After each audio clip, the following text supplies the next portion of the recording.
NMF TV. Silence your radio, kill your television. NMFTV.com. Pass it to my boys Chuck Hollow and Polo. Real heads listening, not just to the intros. Knowledge of the realness, y'all should really feel this. Always down the ball, hard on y'all's witness. This here's really for the real thing. For those who've never really been bandwagon fans, listen to the real talk straight up from the stands. I'm just Oh, look, man, we can see the back.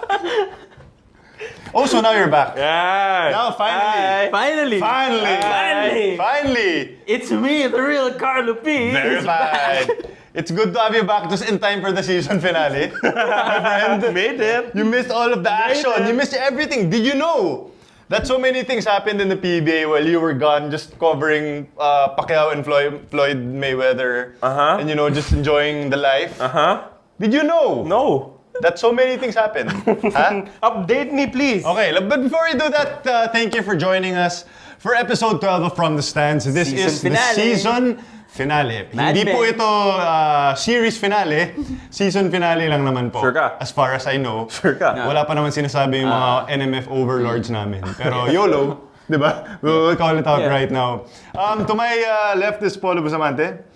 To my right is Carlo Pamintuan. Green. Stop wearing A ghost. And my name is Chuck Araneta. So you know that, you do know that SMB lost to Kia. Yeah. It was a game in the Governor's Cup. Commissioner's Cup, and Kia defeated SMB. Nope. Happened in the Govs Cup too. Gov's Cup. Yeah. Gov's Cup. Yeah. With Kia not having PJ Ramos. Yep. And they beat They beat SMB. again. Yeah. Did you know that Hinebra made the trade? Oh. Yeah. Oh. Yeah. Who did they let go? alam ko, Mac Barakael. For? You going there? Nah. No, sige. Dig your own hole. I'm not jumping into it. Wala na si Sol. Ay, Barako, Hinebra trade happened. A Barako Hinebra trade happened? Yeah. Barako made the trade to Hinebra. That's shocking. It must be the first time ever. this week. This month. It was Sol Mercado for? It was Sol Mercado for... What's his name? I'm totally blanking. Come on, dude. Joseph Yo. Joseph Yo. Yeah. Pero hindi ba gentleman's agreement si Joseph Yo para mabalik siya sa Hinebra? All gentlemen have their, tipping point. Well, Barako and Hinebra clearly have a different gentleman's agreement. Okay. Hey, Any other trades? yeah, no, well, not just that. We have a new commissioner. We have a new commissioner. commissioner. We have a new commissioner. Yeah. Incoming. The great.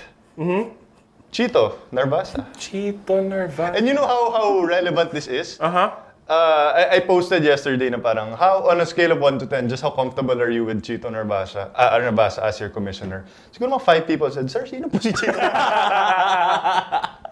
Sorry, Commish. Shout out to Chito Narvasa. Fine. Sir, manood po kayo ng PBA games naman. Sinabi niya, hindi daw siya nanonood ng games, so hindi pa niya alam kung anong kailangan i-improve sa liga. Pero hinire siya. Siya. As the commissioner. As a commissioner. While not watching PBA games. It's like what we do every week on From the Stands. Lead tayo kasi Hey, we get away with it, why can Coach Chito? I'm totally kidding. Okay, for this episode of From the Stands, it is our season finale. And we've had a lot of good times. We've called a lot of things right. We did? We've been able Seriously? to get some things right. OA-rated si Eli Revilla. And underrated si JB. Rated si JB Casio, sinabi natin. Clearly we know stuff. But more often than not, as is the tradition and legacy from the stands, we get things completely wrong. Yep. And our previous guest, Coach Frank Kilim, was able to perfectly capsulize the spirit. Encapsulate. Is that the word? Capsulize. There I go again, speaking English. Hashtag Was able to capsulize Hashtag the capsulize. spirit from the stands, which is hashtag Mamaru. Yes. In Hashtag one Mamaru. word, hashtag Mamaru, just fixes everything that we need to on from the stands. And so what we wanted to do as a way of just sort of recapping the season was talk about some of our hashtag Mamaru moments or yung mga times na nagmarunong kami at hindi rin. You need the hair. You need to shave your beard. Di na ba uso yung hipster? Di na. And yun yung tsura ko in 60 years after I have like 3 kids. Hey, at least I have Taylor Swift hair. It's very Nice locks. Yeah. It's very blow dry. You've got that James Dean look in your eye. Why do you know the lyrics? Hey, Swifties rule, okay? Okay, sure.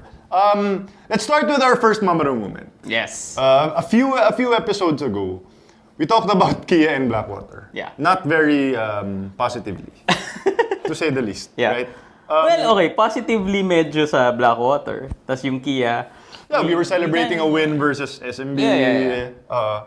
But what happened was that even in our audio podcast before we came to NL, Oh, yeah. we were talking about Kia. We were ridiculing Kia. We were saying that that the whole Pacquiao thing was stealing the spotlight, that they were just in it as a marketing That Kia tool was for one, Kia. basically, Kia, our Mamaru moment was that we assumed that Kia was one big marketing tool and that Blackwater, given their D-League history, Would is be the here to competitive compete. team. Yeah.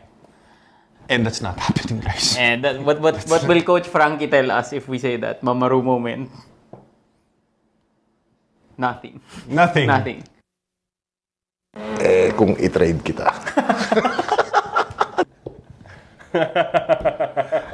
Alam mo yung fear ko nung sinabi ni Coach yun sa akin? Yep. Nakatingin siya sa akin eh. Tapos? I-trade kita. Naniwala ako. Alam ko, i-trade talaga ako eh. But yeah, we got it completely wrong. And it's actually been Kia that's been surprisingly competitive. Getting inspired choices for imports. And even though moving around a lot of the roster, they've been winning with a core of Eli Revilla.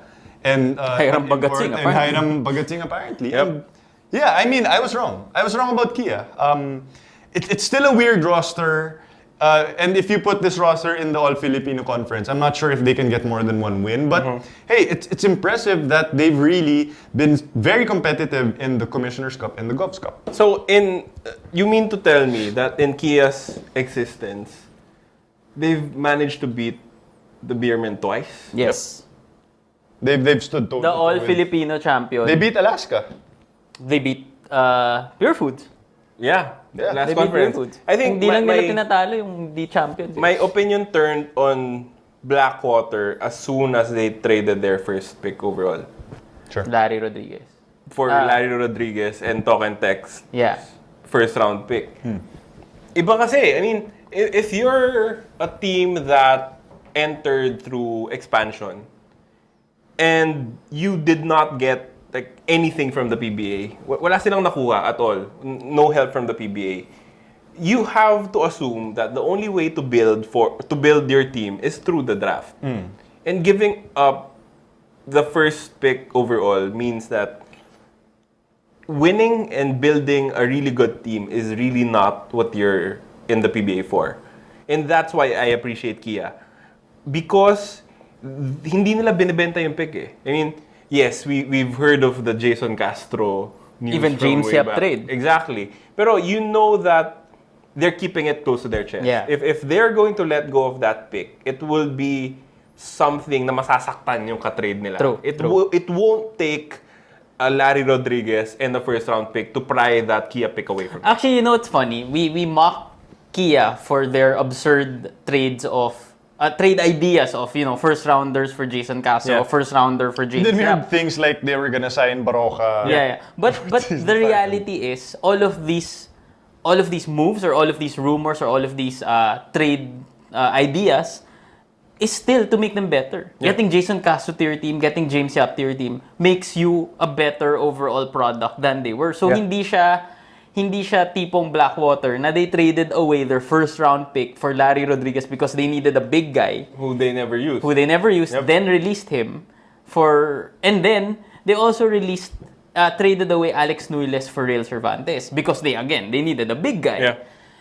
The funny thing about Blackwater, and this is especially in this Governor's Cup, if you notice, a lot of the teams that got Asian imports are teams that had holes Yeah. in their roster. Yeah. So you guys, Talk and Text, the champion team of last conference, got Sam Douglas to fill in for while Jason Castro is resting, di ba?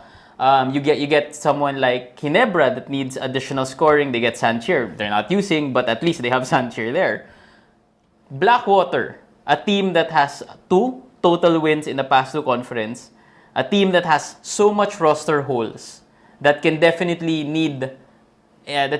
use any sort of talent, opted not to get an Asian din. Baka hindi na budget ng Talk and Text. I mean, Blackwater. Sorry, baka hindi nila na budget yung kung magkano kamahal yung getting an Asian. Nalito ko dahil sa Nalito kulay na ng ako. jersey. Magpapareho Kulay ng sila jersey. eh. Jet lag lang yan. Nantok lang. Ang sa akin din, one of the things that really sort of left me puzzled about Blackwater was, so they drafted Wami Chongson with the number 12 overall pick. Sure. And we were reading all of these things about Wami Chongson is gonna be the next best thing. It's gonna be a combination of L.A. Tenorio and JV ka? JV Casio. Yep. And they released him. They released their first round pick, number 12. And they didn't even try to get anything in return. I mean, there are a lot of PBA teams who could use, Wami Chongson as maybe even the third string point guard. Diba? Okay. I'm just saying. No, you take a flyer on Chongson. You just don't, like, when did you ever see a team release a first round draft pick just like that? It doesn't make any sense. It's a second round pick, but No, but he went number 12. you know, That's true. what's funny is sobrang tinatawanan natin yung Manny Pacquiao sa 11th. But we really didn't pay much attention to Wami Chongson at 12. Yeah. Because So do you think that was a pick that they didn't want to a certain extent? of course they wanted it. It was a pick that they did not study, I guess. Yes. Wami Chongson is a good player if you're in the D-League. He'll be wonderful for you. He's a good leader out there. But then, the PBA is another monster altogether.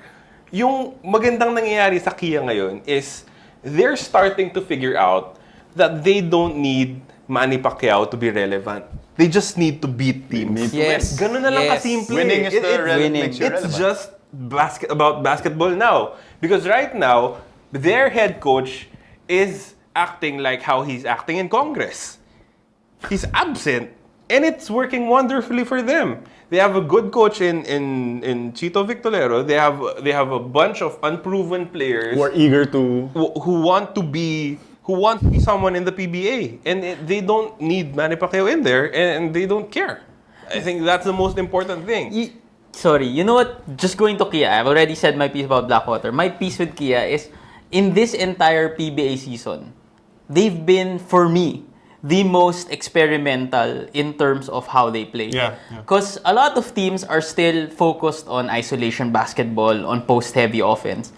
This Kia team is not afraid to play 4-out basketball, which is something we rarely see. I mean, Ginebra has to play 4-out basketball because wala na silang choice. They had to use Orlando Johnson at 4. But Kia regularly in the import conferences gets 2 7-footers for their to anchor the middle, and then they surround it with shooters. Even the Asian import that they got, Jet Chang, is also a shooter.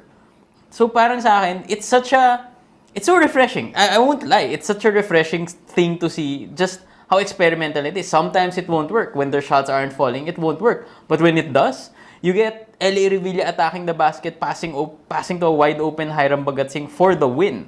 That's not a play you envisioned in... It's not hero ball. In DLSU. Much more pa in the pro level. We were completely wrong about this. We were lulled into thinking that Blackwater was going to be competitive because they were in the D-League. They won a D-League championship. But as Carlos said, you gotta win to turn heads in the PBA. Yep. I mean, eventually everyone moved on already with this whole Pacquiao's head coach thing, and they were looking at Kia and thinking, okay, what are you going to do in the PBA? And They had dominant performances by PJ Ramos. L.A. Revilla is turning into a really fine PBA player when not anyone actually thought he was going to be one. And yeah, they've really been impressive. And the best part is, you don't necessarily hear any whispers of this being like a farm team or whatever. I mean, these guys are just going out and being competitive, and it's absolutely fun to watch. That's a great point. I haven't heard of Kia being linked to any. In reality, because they're not making any trades. Yep. Yeah. All they're doing is getting better, getting Alex Noyles. Lahat ng trade nila is with Blackwater. Exactly, Yeah. di ba? Pinagtitripan nila yung farm team ng Kia Blackwater. Won't be the first time. All right, let's go to our second Mamaru moment. You say this. Sige. You say this. You're Alright. the one who wrote this. You say this. I don't want to be the one who says it. I'll say it. We came into this season with the immediate fear in our hearts for Purefoods. We came in. Chuck forgot Barako in his preseason ranking, but at least he put in Purefoods at number 1. Yep. We put in Purefoods number 1. We kept them at number 1 even when they lost the All Filipino title defense. And then coming into the Commissioner's Cup, we still put them at number 1. So yeah, I think we might. Okay, here's the point. I think Purefoods has underperformed. Sure. Have they lost their championship mojo? I'll never forget when we had our Purefoods our preview for the season, and you talked to Tim Cohn. Remember? Do you remember that? Yeah. He was talking about it's harder for you to sustain the level of excellence once you've ascended the top of the mountain. And at the time, we were laughing it off. Na parang, it's just Tim Cohn. Doing Tim Cohn. He's just reverse jinxing his team, and then we gave them the benefit of the doubt when they lost in the All Filipino. They're tired, they haven't been able to recover, They're not healthy. blah, blah, blah. But they lost again in the Commissioner's Cup. With a 6'9" Denzel Bowles. Air quotes. And they lost in a way na you don't expect Purefoods to lose, which is they lost in close games, and they just weren't able to pull out a victory when everyone expected the likes of James Yap, the likes of PJ Simon and Barok and Pingers to be able to tower them to another finals. And I don't know, do you agree? I can explain yung pinagdadaanan ng Purefoods in 3 syllables. Okay. Sam Eman. What?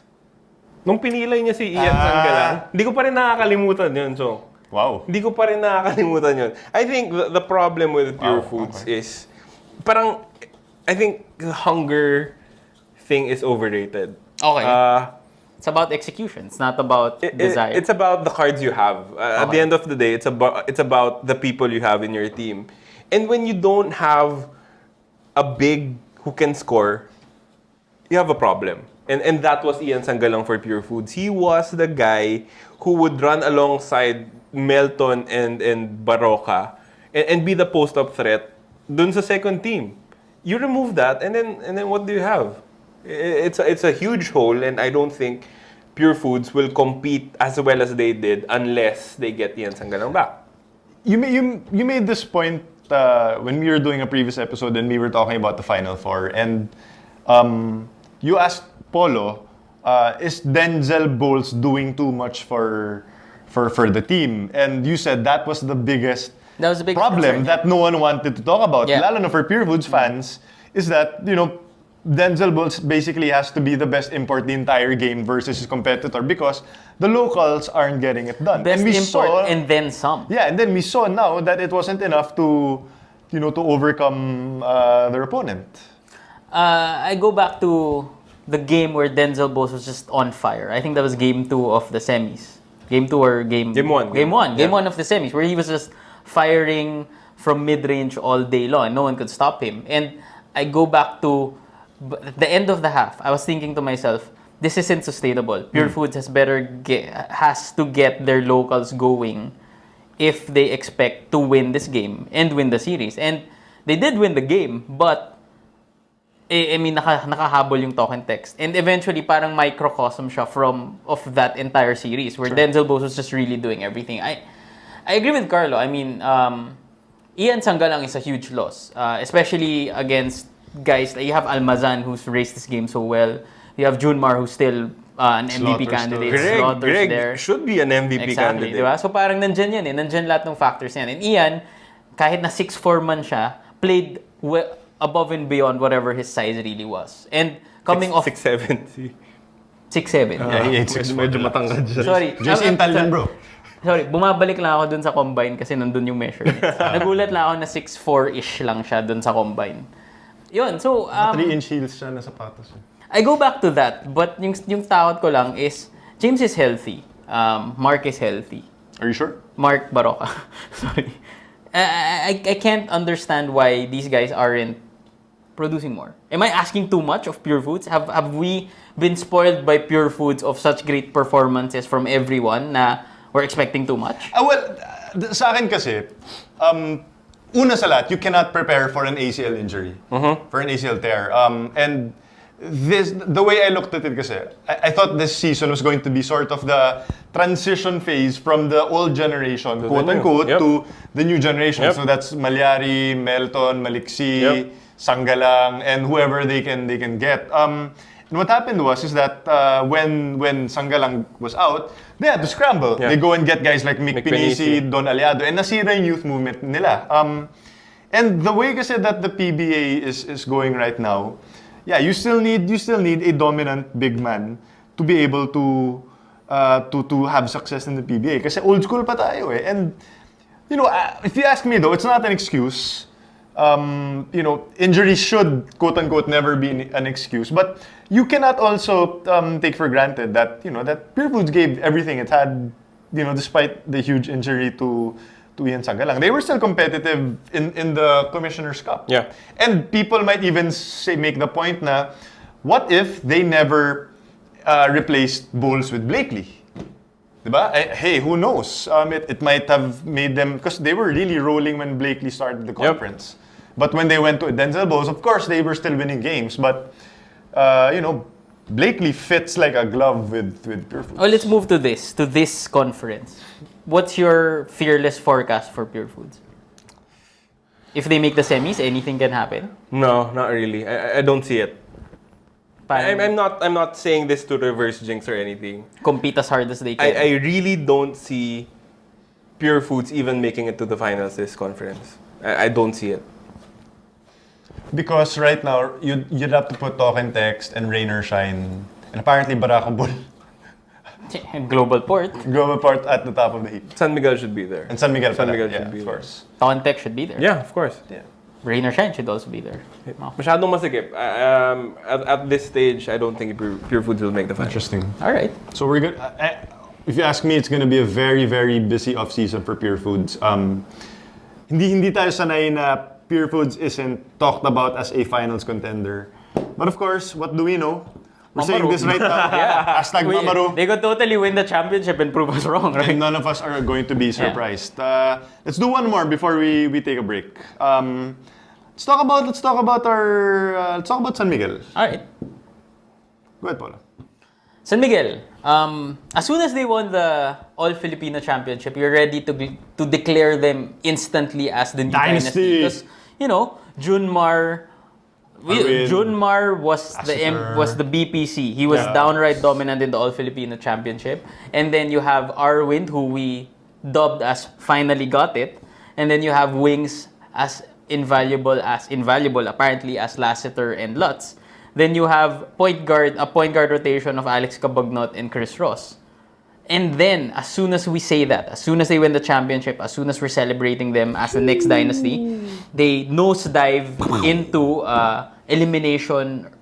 early elimination in the Commish Cup. Yep. And then, dito sa Govs Cup, they lose again to Blackwater and Kia. Although they've been Kia. rolling the past few games. Sorry, Kia. Kia lang. and Kia. Yeah. So, yun. Iba pa lang team yung natalo sa Blackwater. Iba. Wag, bro. No. Sorry. So yun, that's our Mamaru moment. I think we prematurely declared SMB as a dynasty. Am I wrong on that? Yes. Okay. Mali tayo dun. Before we get to that, I just need to throw this out. Chuck hates Junmar. No. He really wanted to say No, that. I just need to ask you guys this.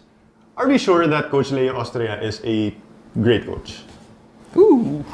I have no, this is a completely just throwing it out there question. He's a good coach. Greatness should come in time. But right now, he's a good coach. Okay. Ikaw. He's Is he the right coach for SMB? tough. I mean, who's the right coach for SMB? Yeah. Bagay. Tim Cone. Shut up. I think the problem with San Miguel is that they built an unsustainable team. It's too Junmar heavy, it's too Arwind heavy, that when after being used for 45 minutes per game in the They Philippine melt. Cup, mapapagod ka rin eh. Hindi siya sustainable. If you look at the way Purefoods won the 4 championships, it wasn't like Pingriz was playing for 40 minutes per game. There was some people there who stepped up at every time na tumutulong. Sure. Their other problem is that they figured out late that they did not have to bring in a big import. San Miguel Beer has always had trouble when they try to be cute with choosing imports, when they try to go for height instead of going for fit. And right now, they know that Balkman is the perfect fit for them. Whatever, Yun yung peg nila. kahit anong conference pa yan, if it's commissioners or governors, if you have Junmar Fajardo, the worst thing you can do is clog the lane with another big man. And Ronaldo Ronald. AZ Whatever. Reed. Yeah. AZ Reed is the perfect fit for them stretch because he can pass, he can shoot from the outside, and he can do everything without stepping on Junmar's toes. I don't know. I disagree with Easy Read though. I like Easy Read. He's a great import. But for me kasi, his game, especially his offense, is to try to still bully guys in the post. And there are moments. I watched San Miguel game this conference, and there are moments na when Easy Read is posting up, Junmar becomes basically an offensive rebounder. Probably the most elite offensive rebounder there is. But I feel that nasasayang yung talent ni Junmar kung nanunood lang siya sa post-up But ni isn't AZ that a Reed. good thing? Isn't that sort of to diversify the offense, that they are not completely going to Junmar Fajardo all the time?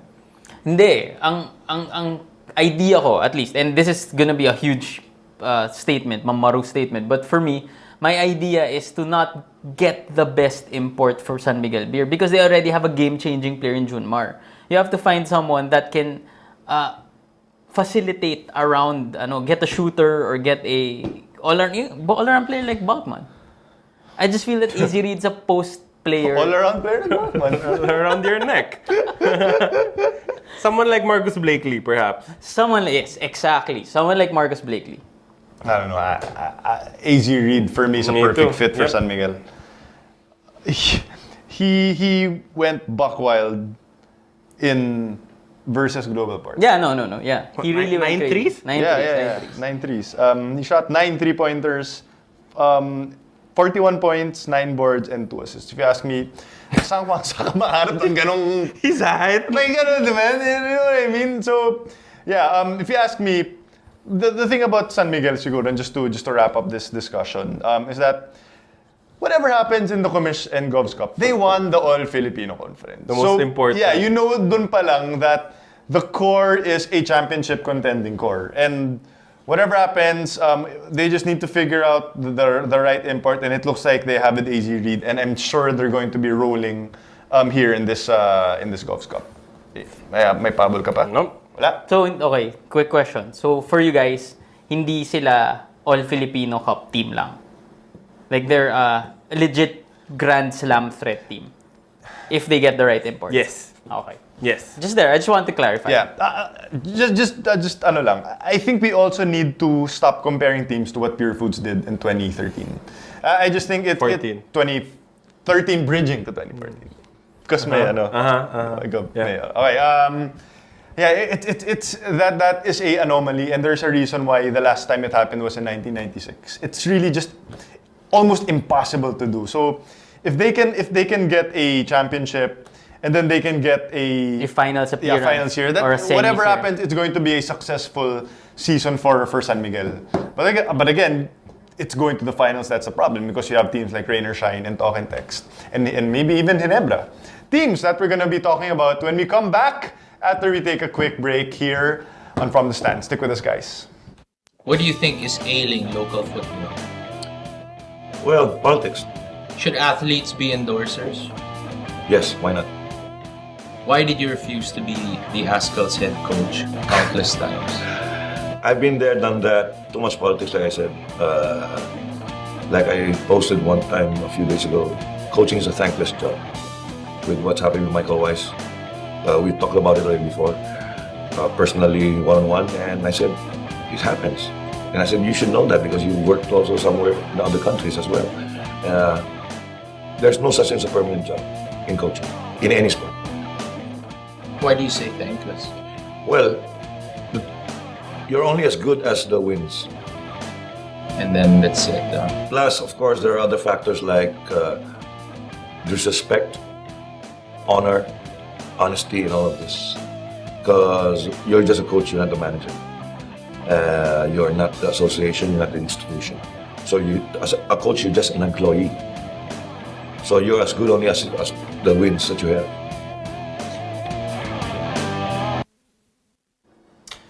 May nabalitaan pala ako. Oh, ano yan? Habang wala ako sa Pilipinas. May nangyari daw na sobrang interesting. Uh-oh. Kasi Floyd Mayweather versus Manny Pacquiao wasn't much of a fight, right? Yeah. It's right. It was alright. It's right. May nabalitaan ako that there's some basketball guy na pwedeng lumaban kay Manny Pacquiao in terms of suntukan. Yung coach daw ng Cagayan, na napak daw ng referee. Totoo ba yun? Totoo yan, bro. Totoo ba yun? Totoo yan. Kasi sinapak niya? Lifetime ban. Sinapak niya talaga? Sinapak niya talaga, straight up. As in, As in, sinapak niya? Okay. I don't agree much with a lot of the fines and punishments that that Commissioner Salud gives. Yeah. But I totally agree with this one.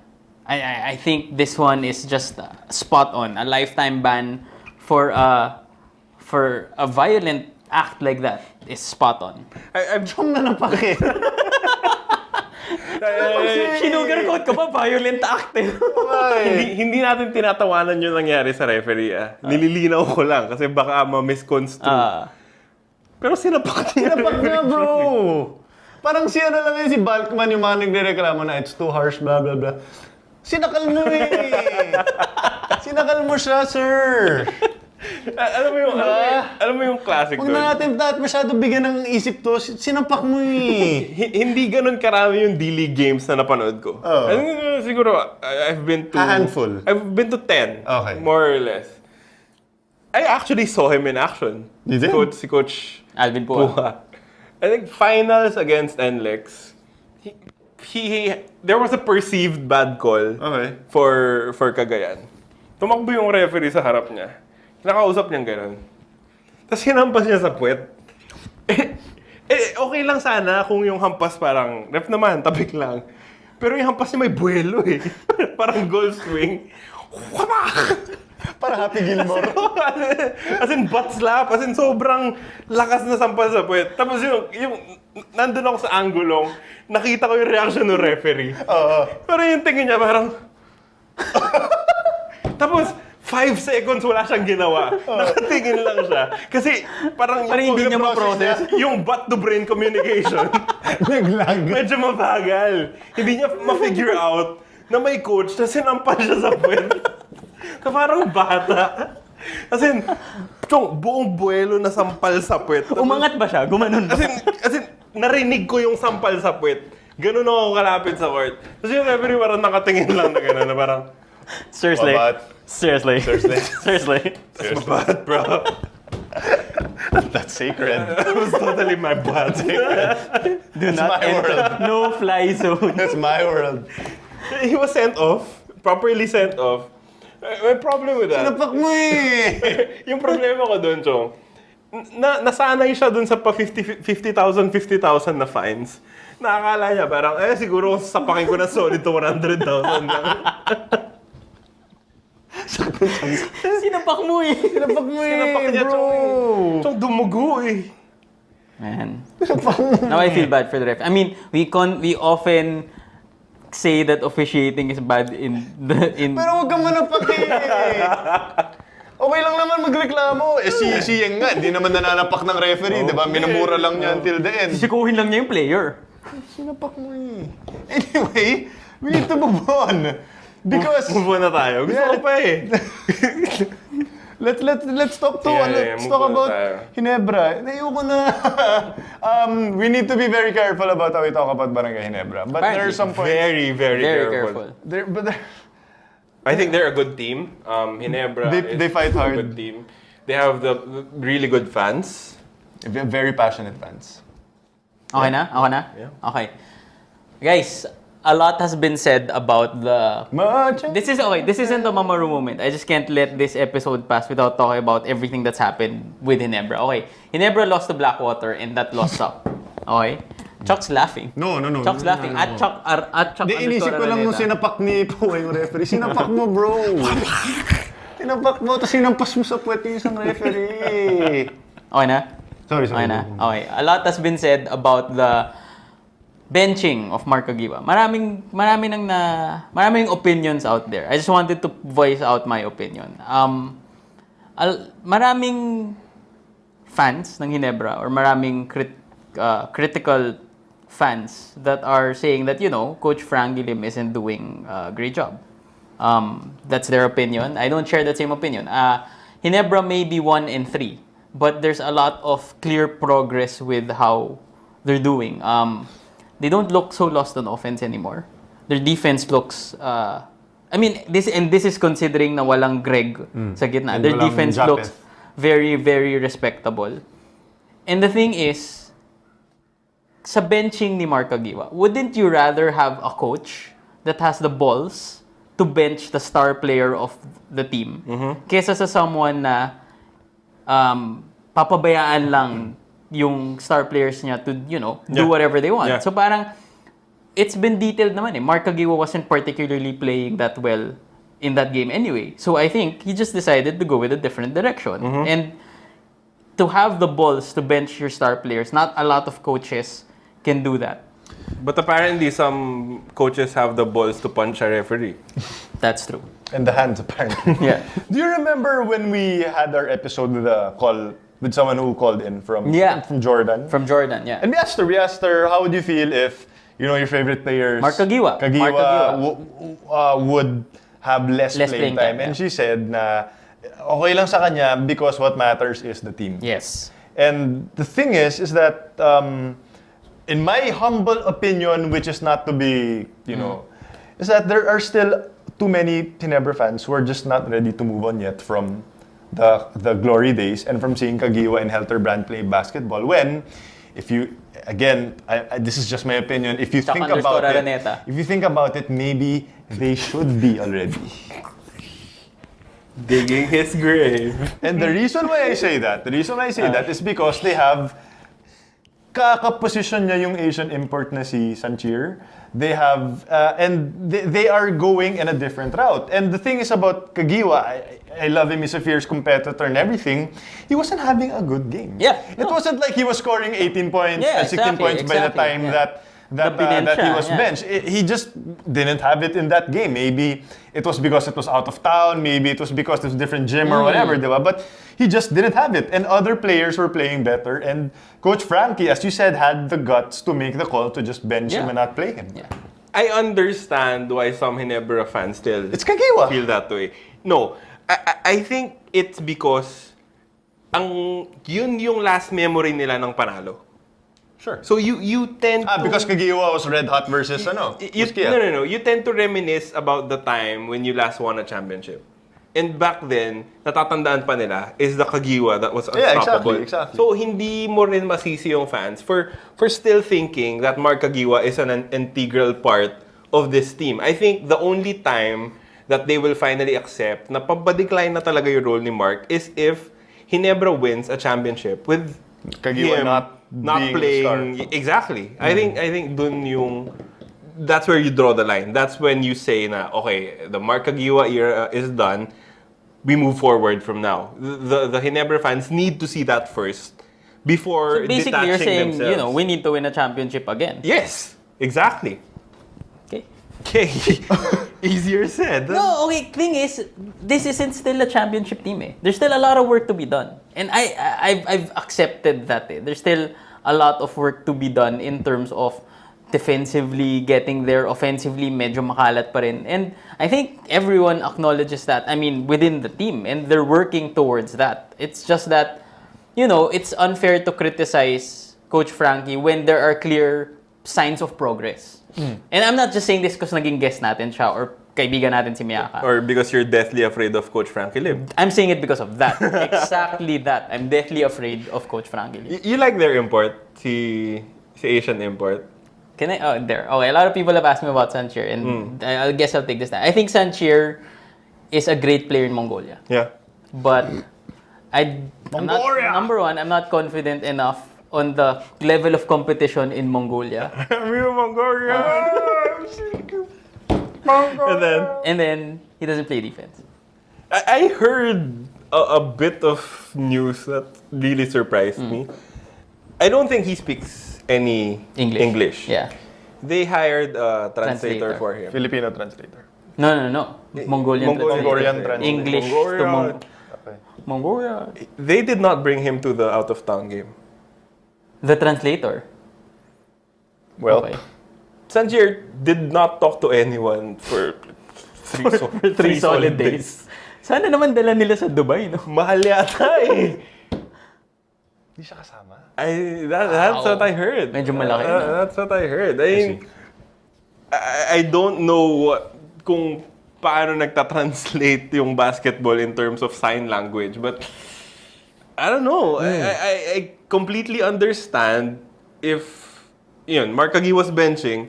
I completely understand if Sanchier is sat down because of issues like that. Na hindi niya pero maintindihan. kung communication issues na kayang remedyohan, I don't know. Yeah, I mean, to play defense, you need to be in a string. Eh. Yep. And if you can't understand what the string is, or the languages, diba? If you need to sag, if you need to hedge, if you need to do all those things, it's hard to play defense, diba? And but again, I go back to guys. It's only been 4 games for Ginebra. Relax. Do not panic. Let Coach Frankie do his thing.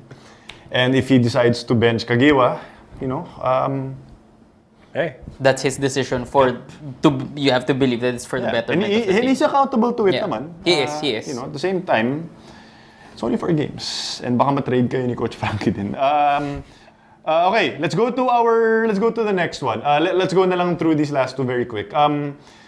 Siguro para sa akin, the Mamaru was, my Mamaru moment was, I thought this was going to be, we talked about this din na we were talking about like SMB is going to be a dynasty.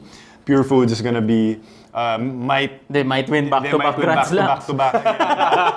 7 straight, diba? But we sort of did not, weren't able to foresee that the quote-unquote middle-tier teams would be this competitive in this conference. Diba? Teams like Barako have been competitive for the past 2, regardless of kung sino yung nasa roster nila. Chuck forgot Barako in his preseason. Yeah, I did. And they beat Alaska and cost Alaska the top 2 seed. That was karma, instant karma Yeah, for you. tapos they made it to the quarterfinals in the commission. As they always do, and they exited very early. But they were so competitive. Even Globalport, they weren't that competitive in terms of like where they finished, but you can see some sort of nucleus with Terence Romeo and Stanley Pringle, and getting all of these pieces together. And even Meralco is competitive as well. So those teams have actually been very fun, and they've made things difficult for the teams on top. They've been able to steal wins, they've been able to steal upset victories, and it's been pretty interesting to watch. I'll just speak on Globalport. I love the fact that they're all in on Terence Romeo. I mean, Sure.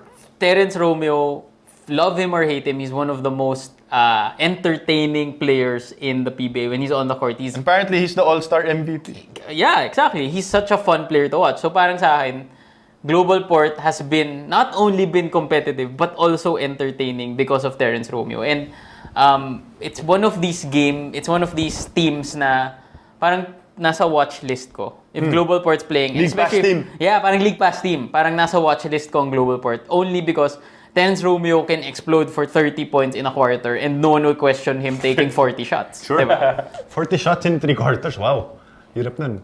Ikaw, of the middle team tiers, which team has sort of impressed you the most? Or which team sort of has surprised you na, hey, these guys are fighting? I think Meralco. Meralco more than anything because they made a huge leap last conference, making it to the semis. And actually, performing well, even if na-sweep sila. It was a really good rain or shine team. It was a championship they were caliber that was rain or hungry shine team.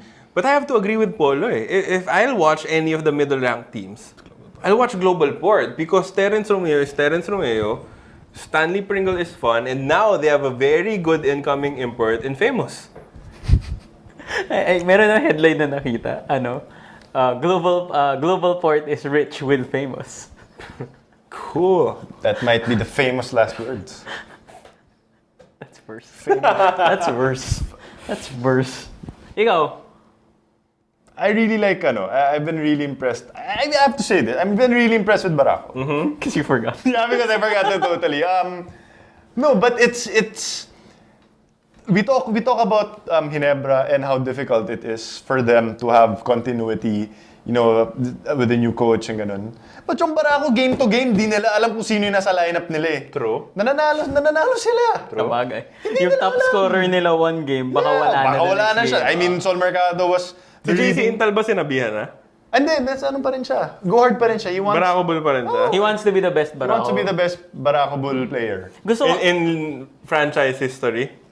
In the conference. In the conference. sobrang saya ko nga na yung OBB natin relevant pa. Okay, so far, so good. Hold on to it.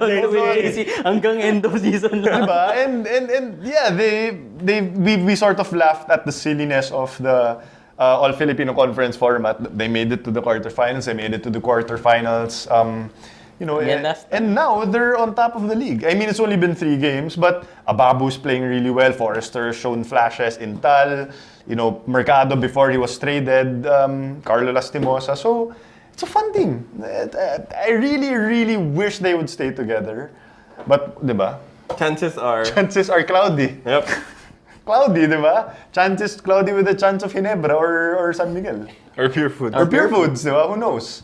So yeah, they've made this PBA season really kumbaga game-to-game entertaining and more competitive than we actually thought it would be. Yep. Right. Let's go to the last one. The last Mamaru moment and something na probably, I would say arguably our biggest was when we said that Talk and Text wasn't ready to compete for a championship yet. I remember this. We talked about this in one of our audio podcasts. We said that Text is about a year away from winning a championship because they have to get all of these new guys acclimated to their system, and then they have to get used to Coach Jong's system. Lol. Sure, Mamaru. Such a cool story, bro moment. And then we were wrong. And then we were completely wrong. Sige, talk about your favorite Text player. My favorite Talk and Text player is Matt Ganuelas-Rosser. Bar none, no? Sobrang in love ko sa kanya. That's my guy. Yeah. Like that is a peg for. I said this on Twitter. Na if the Philippines can develop Ganuelas-Rosser like into something, he's going to make Gilas competitive no matter who they face because he's a player na you can play him at the 1, the 2, and the 3, and even the 4. PBA, even the 4. Kaya. Diba? And but not just that. The players really that stood out for Talk and Text in the Commissioner's Cup when they won the championship was Jason Castro and Rani Del De Ocampo. And I think that if you ask me again, we underrated just how damn good those 2 players are. Yep. We did.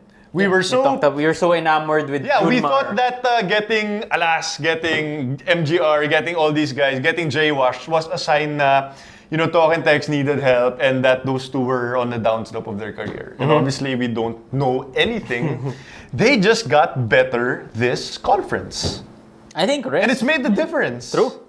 Sobrang laking factor talaga na healthy at full speed kaya ni Ranidel at ni Jason lahat ng ginagawa nila. I think that's one of the factors na we didn't take into consideration is that Jason Castro apparently has another level. And that level is damn scary. It's Westbrook level. Exactly. It's not necessarily gonna win, but it's Westbrook level, Yeah. di ba? I thought that Rain or Shine was going to win. I thought Rain or Shine had a chance. I mean, I made my pick na talk and text in 6 or 7, I'm not mistaken. But there were times during Game 7 where I honestly thought that maybe it's Ross's time. Like in the last 2 minutes, maybe it's their time. But you know, but talk and text really surprised me with their poise, even without Jimmy Alapag, finishing off the game with RDO and Jason Castro as their 2 best players. And yeah, we underrated talk and text again, and it's possible that this is going to be a long-term thing. This might be the start of something big again for Talk, because Alas is gonna come back soon. MGR, as I talked about, and then you still have players like Larry. Who knows if they can get Ryan Reyes back? Kelly Williams is still there, and then they were gift wrapped to Moala Tautua. Oh yeah, Moala Tautua. Gift wrap. 6'7" banger who's not afraid of Greg Junmar or any big import. Who will be the perfect complement to Ranidel de Ocampo. Yes, exactly. He's just gonna rebound, defend the rim. Who's a little bit better than Larry Rodriguez. Just a bit. I was walking along Eastwood last Saturday, and I saw Moala Tautua hanging out with Justin Melton. And players will have the fear of God going up against Tautua. Because he, just walking on Eastwood, naka-shorts lang and chinelas, he's an intimidating presence. I mean, seriously. Like, this guy is going to be something else in the PBA. Like Larry Rodriguez. Bit better than Larry. Bit better. Bit better than Elrod. Elrod. But Elrod has the best facial hair in the PBA bar. Yep. Just enough. You're actually growing some Cleft beard. Just enough. Just a cleft beard. Alright. Anything else? Pahabol. Oh, I think we grossly underestimated just how good a coach Jongwei Chico is. Yes. Yep. Grossly underestimated. Gross. Super gross. He was not given his due in Ginebra. He was there. He led them to championships, and then Shotang, and then everything happened. It's not revisited. And then nag-assistant coach siya. So we The most overqualified we kind of forgot. Akala natin na downward slope na rin si Jong Ichigo. we forgot just how good he was, and then bang. Yeah. He totally outcoached Tim Cohn in their series. Fact. He defeated Coach Heng Giao. Fact. He's one of the top 3 coaches currently in the PBA. We refused to look at it that way. Pahabol, Mamaru, last na to. I know we need to wrap up. I just need to say this. I'm so proud of the Alaska Aces this conference. You just had to. I'm just saying. Hey, we talked about all the teams. No mention of Alaska. Okay. Am I wrong? Yeah, no, I'm proud of them too. You have a really good import who rushed a shot that could have won the game. Shut up. Hey, JV Casio is back. Yeah. For now. For now. Who knows? There's always a slippery There's spot always the threat of a puddle. Jom, the first game, okay? Nadulas na naman si Casio. There's always butter Bruh. under his shoe. Bruh, just stay on the floor, stay healthy. But yeah, it's been a good ride. Hey, we're talking like tapos na yung conference. You still have an entire Governor's Cup to enjoy. But here in From the Stands, we've wrapped up our season 1. Yes. And yeah, so many memories. We want to thank everyone who stuck with the podcast when we transitioned from audio all the way to video, as well as all of the new people, the new FTS fam who joined us, who discovered us while watching all of the great programs of NMFTV. Yes. Good. It's been fun. You guys We have some good news for you. Our overlords have spoken and they're going to renew us. So Confirmed? Confirmed. So guys, actually, yung good news dyan is FTS is getting our own channel. YouTube channel. Channel 2? Bibili na natin yun? We're getting a new channel. We're getting our own YouTube channel. So You guys, when it's up, the link will be up soon. We'll post up the link and subscribe to our new channel dedicated purely for From the Stands. And Yes. we're planning a lot of great content, a lot of fun stuff. Huwag ka mag-oversell, pare. We will figure that out. We're working on something. You guys know us. We live in the moment, but don't worry. We promise you. promise you something. Okay, pero ito yung thing doon. Something. Ito yung thing doon. We only get our customized link if we get 500 subscribers. Okay. So hopefully, you guys, as soon as we post a link, help us get to 500 subscribers. Ask your friends, your family, your dog, whoever, to subscribe. Yun. So we'll figure out all of the rest. Yeah? Yeah. Salamat na tayo to some guys who helped us out in season 1. Of course, our great producer, Pico Tamayo. Thank you so much, my friend. Kay and Miguel Ofelindo for Miko. and Ange. yeah, and Miko. And And Gian. everyone who believed in From the Stands when we were nothing and now we're here. And you guys are stuck with us for one more season. Hey, but this is the 6th best sports podcast on iTunes. We're number six. Okay, that's gonna do it for this episode of From the Stands. And for this season. Season 1. But we'll Yeah, be back season. very, very soon. And when Yeah. the time is, we will figure out as well. Alright? On behalf of Paul Bustamante, on behalf of Carlo Pamintuan, my name is Chuck Araneta, and we will see you next season for another episode of From the Stands. Hey! The views and opinions expressed on any program are those of the persons appearing on the program and do not necessarily reflect the views and opinions of the New Media Factory. Some programs on this network might include strong images and language and may not be suitable for all audiences. Viewer discretion is advised.